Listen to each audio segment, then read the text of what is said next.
PCD, PCD, PCDcast.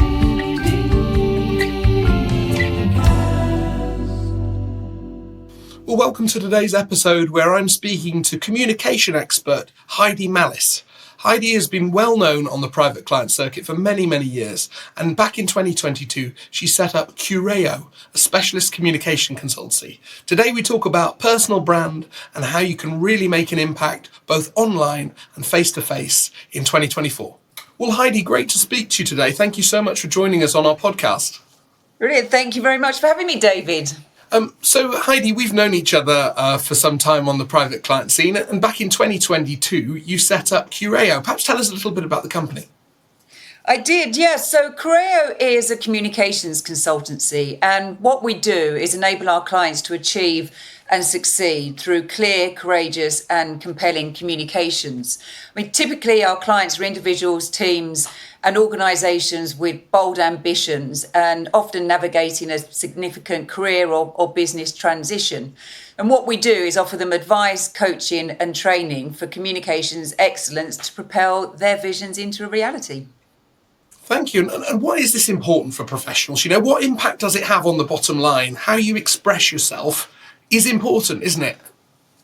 It is. I mean, I believe that communication isn't one thing, it's everything. I mean, what you say, how you say it, and who you say it to shapes your leadership, reputation and success. And I believe that having a personal brand is absolutely imperative to that and career progression. So many professionals in the PCD community are active on LinkedIn. They're building up, they're cognizant of their personal brand. But what impact do you think this has for career progression? Why is it important? Well, quite simply, David, because it's something that we can have control and influence over. And according to a study by LinkedIn, people with a strong personal brand are 40% more likely to receive job offers. I think it's worth clarifying what the difference is between a brand and reputation. So our personal brand specifically is about our unique combination of skills, experience, values and belief, and our personality traits and character, which is really important for authenticity. And it's something that we can showcase to the world and influence our business critical or career critical audiences, whether that is our current employers, future employers, investor, the media, or alike. Our reputation is based on what other people see, hear, and read about us, whether we like it or not. So your personal brand allows you to control what those audiences see, both online, in person, and on audio as well, with things like podcasts. And it can be incredibly valuable as you progress your career by building credibility, trust, and that all-important visibility. So looking at, say, the legal sector, the directories, the chambers guides and others still carry a huge amount of weight for people's on their reputation, but the personal branding side of that goes in concert with it, doesn't it? It's not one or the other. It's about trying to develop a rounded picture, isn't it, of your professional skills and competence. Yeah, your personal brand in many respects is a bit like the strategic element. So it's what do you want to be known for? How do you want to be perceived? And that is what you have to determine yourself. Things like awards, chambers entries, etc., are all valuable pieces of content, and content is something that you know a lot about, and they build up our credibility factor, and so they are all kind of part of the brand and reputation mix. And because now there are so many channels and so many different bits of content, we need to think about what's timely and relevant and when we want to publish on things like LinkedIn. And there's never been more tools available to professionals to curate their brand. How do you see that in an online environment? What should professionals start thinking about as to how they create the right image and picture? Well, when we talk about the online environment, I used to refer to it as the digital Wild West. And in fact, that's a phrase that was coined by Reputation.com, a company that I worked for. I headed up their London office, and they were Silicon Valley founded and pioneered the online reputation management industry. And what that means, when we were talking about the digital Wild West, because there is so much content and there's information overload and so many platforms and channels, etc., we would talk about taking control of your online real estate. And what that means is your digital and social assets. So it's Instagram, X, websites, LinkedIn, YouTube, etc., because they rank highly on Google search results. And many of us, the first thing we do when we're researching an individual or an organization is Google them. And what comes up in those top 5 search results, it creates the first impression of that individual or that company. And because they rank highly, we need to ensure and take responsibility ourselves that all of the information and the images, our profile photos, are up to date and accurate, and they showcase who we are really effectively and the way that we want to be seen. I think we also can't ignore the rise of AI and increasing use of ChatGPT and Bard, which are used as for search tools now. And for example, ChatGPT, it's one of its primary sources for information is Wikipedia. So if you have a Wikipedia entry, you need to check that it's true, it's accurate.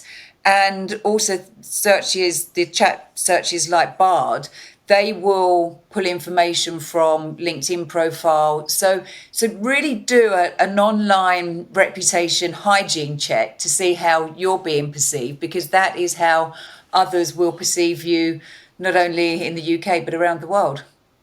Because it also takes a long time to build up a proper in-depth profile, doesn't it? So if people do want to have a presence, you can't just really turn it on overnight. I generally find the best profiles of top professionals is layered. It's something that they've spent a lot of time kind of adding to and building before it's got a depth to it, isn't it? So that's why it's important, I guess, people tackle it early. Yeah, I mean, an interesting word of tackling it early. I think it's about being proactive rather than reactive, and that's what you could do with your brand. I think going back to what you've said, I mean, there's the classic sort of Warren Buffett quote, which is, it takes years to build a reputation and moments to lose. And if you thought about that, you'd do things differently. And I think that still resonates really in the environment that we're living in today, where the news cycle and everything moves at breakneck speed. But we are also living in an environment where our attention spans are shorter than ever. We want things instantly. I mean, we have everything instantly at our fingertips, whether we want food delivered, we want a taxi to collect us. And reminding ourselves that there are no shortcuts to success or building a brand or building a reputation. And I believe that it takes 3 things, which is persistence, patience, and timing. And having that kind of consistent drumbeat of content is all important, because you never know who's going to engage with what and when. So in that then, being very prepared and looking at, say, the year ahead, people might be at the moment doing some planning, thinking about, right, how am I going to raise my profile this year? You know, how should people go about in an organised way thinking about this, elevating their brand, or if they really want to make 2024 a big year for them, what's the sort of starting point for those kind of thoughts? Don't put off tomorrow what you can do today, right? I think many of us have, I must do something about my personal brand. It's on our to-do list, and we never quite get round to doing it. And I would move it up the priorities. And so take some time to think about what it is that makes you unique, what it is your strengths are, how you want to be perceived. And then start looking at other people's profiles, other people's brands, think about what you want to incorporate. And more often than not, David, one of the reasons people hire me is because it is incredibly hard to write about ourselves. And we as human beings are sort of wired to go negative, and we remember our failures before we remember our successes. So a process that I take clients through, and it's a tried and tested methodology, is to really tease out of them what their career history is, what their ambitions were when they were young, what it is that they do, encourage them to tell stories about themselves, about their clients, because stories are much more memorable than facts and data and just pure visuals.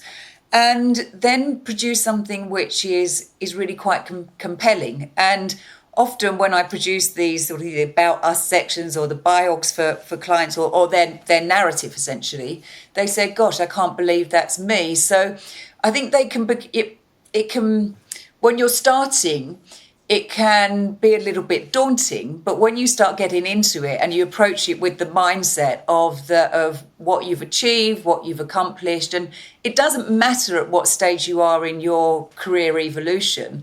I think it's about being proud of what the role that you have and what you're doing, and being ambitious with it. Interesting. And are there any particular professionals that you see online that do a really good job of this personal storytelling as well? I mean, I see James Coolby, for example. Of course I'm talking to one, David. Of course I'm talking to one. I mean, I think that there are some people invest in having them really well managed. So you've got sort of leaders of like Richard Branson, for example. So they have very well thought through content with regular sort of updates, and one of his key personal brand themes, obviously, is entrepreneurship.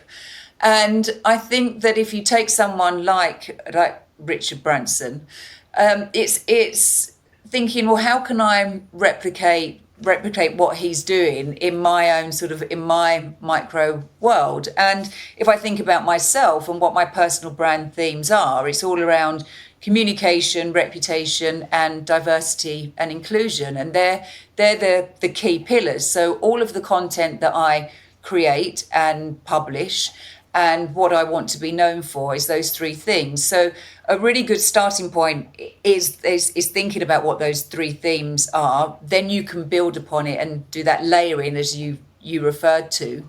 And you've got a lens then through which you can see content and opportunities. Once you've got those like three themes nailed on, it does actually make it much easier, doesn't it, to have clarity on what you should be commenting on, sharing and discussing. Yeah, absolutely. And I think it's not about quantity and volume and length. It's about quality and brevity. Again, it goes back to people's attention spans. We are living in a world where visual communications is used so widely and is incredibly powerful, both with images and video. But I love words, and I believe words can be incredibly powerful, incredibly emotive. So don't have them as an afterthought. Use words and language carefully and considerately to really reinforce the point that you're trying to make. And I think the wealth sector gets that, doesn't it? Because a lot of the legal advisors, for example, know the power of words, and they're in a technical area. It's not just simply about having an image on Instagram that sells their service. The words, as you say, have to matter and connect, don't they? So the equal weighting has to go on that, even in this area of video and visuals. David, you raise a really good point about people working in professional services, accountants, lawyers, wealth managers, etc. When they begin their career, most of their job is around technical requirements. It's technical skills that they build up, 99% of it. As they progress their career, they are increasingly required to enhance their soft skills. So that's around leadership, creativity, problem solving, and communication. And often companies don't invest in this type of training or coaching. And I think that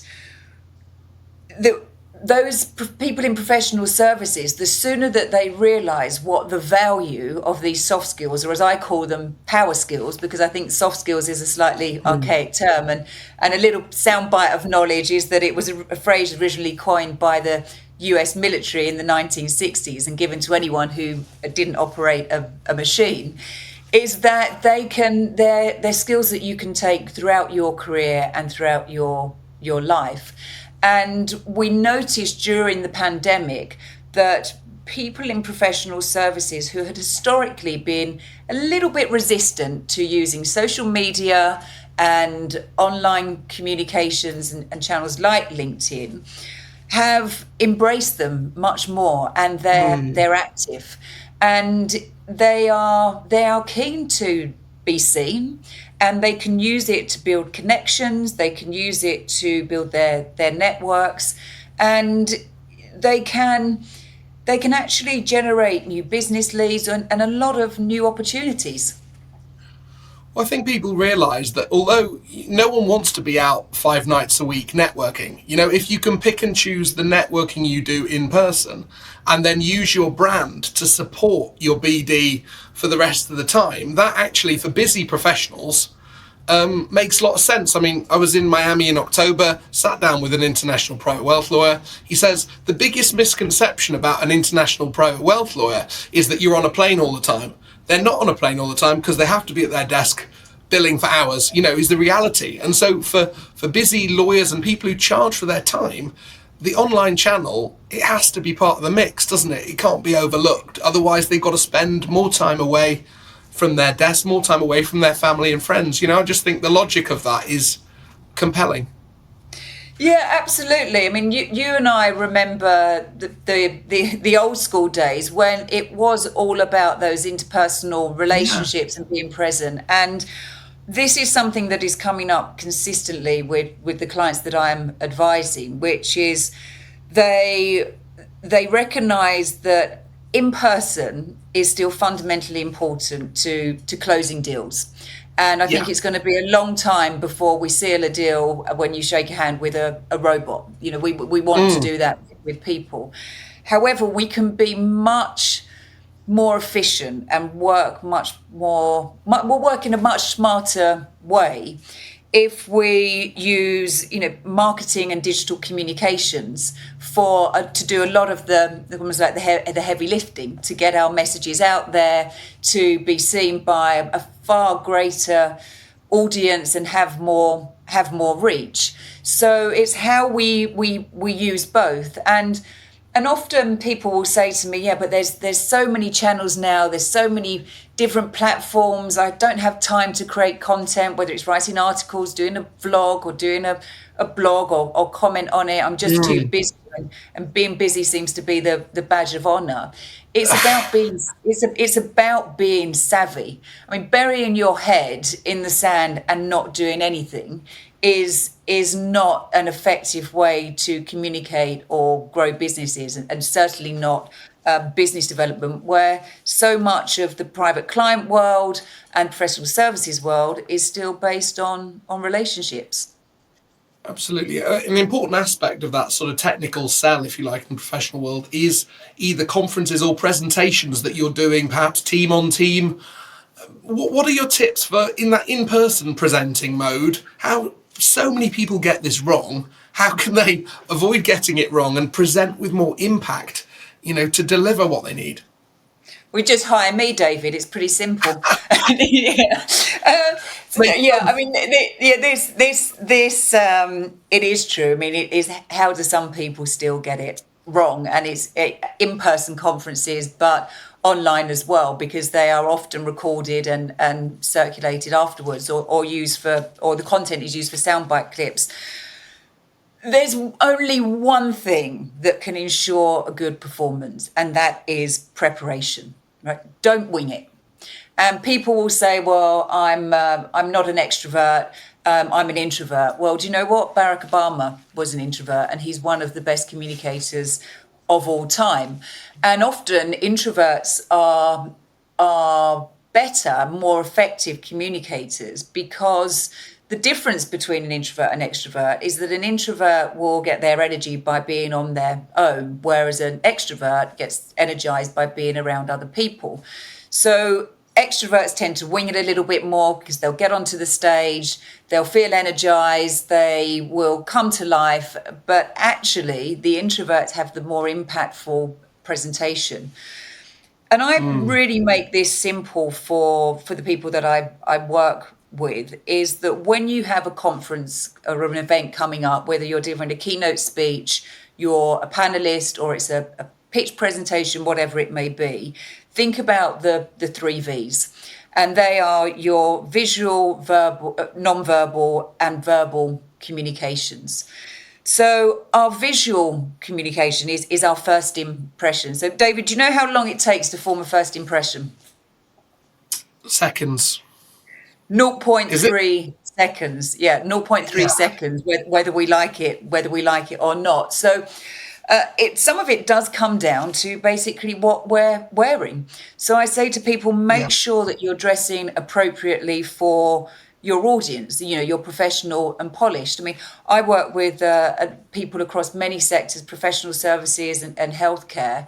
And taking healthcare as an example, it's going through an enormous change at the moment, where so much of it is technology driven. And one of my clients I was working with recently, they were presenting in San Francisco, and I said, look, you've got to, dress like you go for geek chic, because it's a much more relaxed style and way of dressing it. And it's a way that you can immediately connect with your audience, because people relate to people like them. And that's true with visual communications as well.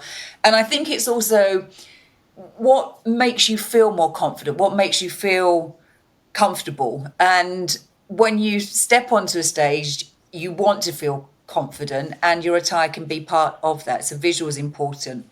The second is our non-verbal. And what percentage of our communications do you think are non-verbal?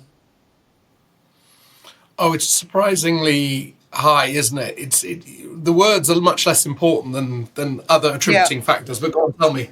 Yeah, I mean, studies believe it to be 70% of all of our communications are non-verbal. And I break that down into three things. That's our posture, gestures, and facial expressions. So again, when we're stepping onto a stage, whether we're standing or whether we're seating, how we present ourselves and our posture can make us appear more assertive. It can make us appear more confident. It can give us that magic thing called gravitas. So it's being poised, it's being upright, and it's not being static, which is where gestures come into it. So being more animated, using your hands, and facial expressions. David, I'm going to ask you another question now. These are the two final questions, I promise. What do you think are your most important non-verbal communications tool? Most important non-verbal. Hand gestures? No, so it's our eyes. So it's our eyes and how we connect with people in our audience. And the second one is a smile. So a smile has the power to light up a lens, to light up a room. And I think we don't often smile enough. And I appreciate it's not appropriate in every scenario, but I think we can try that a little bit harder, because it makes people feel different when someone is smiling at them. And then just finally on the verbal communications, it's not what you say, but how you say it. So I will work with individuals and teams who have spent hours, days, weeks preparing and wordsmithing the content for their presentation or speech. And then it comes to the day where they have to deliver it, and they allocate an hour before to rehearse. Don't. Do the first draft, say it out loud, record it, and listen to it back, because it enables us to hear our tone of voice. our pace, and the clarity of how we're speaking. And to be clear, this isn't about the King's English. It's about avoiding the use of filler words. So ums, ers, likes, which are just distracting. And we often don't hear how much we use them until we listen to ourselves back. And this magic thing called the power of the pause. Absolutely. Take your time, isn't it? Don't feel rushed. Yeah, absolutely. Very interesting. Some great tips there.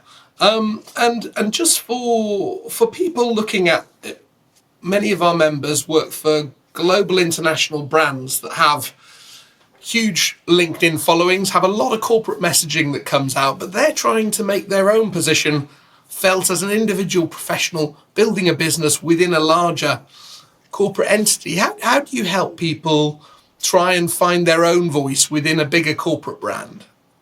Yeah, it's a great question, David, because when we work for a company, it comes with a badge, and that is the company name. Now, sometimes that can be a positive or it can be a negative, because sometimes people are more interested in the company than they are you. And when we have that badge and when we work for companies, we have a responsibility to act as a brand ambassador for them. You know, it's who we're employed by. However, I think that we each as individuals, when having worked for companies in the past, we have an opportunity to own our own narrative, you know, our story, and ensure that we have a compelling personal elevator pitch about ourselves, about our role and responsibility, about our practice or division, as well as the overarching company. And then find ways that you can be authentic and original and align yourself to the company's values, the ethos, what it does, and have an opinion on the company, and something that can differentiate the company from its competitors, and what makes you memorable, what makes you stand out. And I have seen so many playbooks, press releases, messaging documents, you name it. And they are often so corporate because they are wordsmithed. And I think most companies' playbooks include the words innovative, agile, adaptable, people, businesses, etc. Put your own personality on them, and don't be afraid to find ways to bring them to life by telling stories, by adding or peppering them with data, facts and stats, or things that you've even read in the news. So it's about bringing your personality to the corporate brand and finding your own voice, which sometimes takes a little bit of time. Stories and case studies are extremely powerful, aren't they? Because in a technical world of professional services, sometimes people can think about explaining solutions in quite a dry way. Whereas what we found creating content case studies with people, it's a much clearer route to a client or prospect actually identifying with the scenario discussed. If you're a tax advisor, you don't have to spell out the tax legislation. You need to explain the result for the client, isn't it? So it's quite that's where I think, you know, the case study or the power of stories has to be front and center, doesn't it? Yeah, it's a classic of the best communicators know how to win the hearts and minds of their audiences, and it's quite commonly known that there are different communication styles. You know, think, which is all around about facts, data, and stats, and feel, which is much more emotional. And it's proven that people will retain stories 75% more than if you're just talking to them, where they will maybe retain about 25%. So I think that people who have quite technical jobs, so it is accountants and lawyers and tax advisors, they don't see the opportunity to tell a story.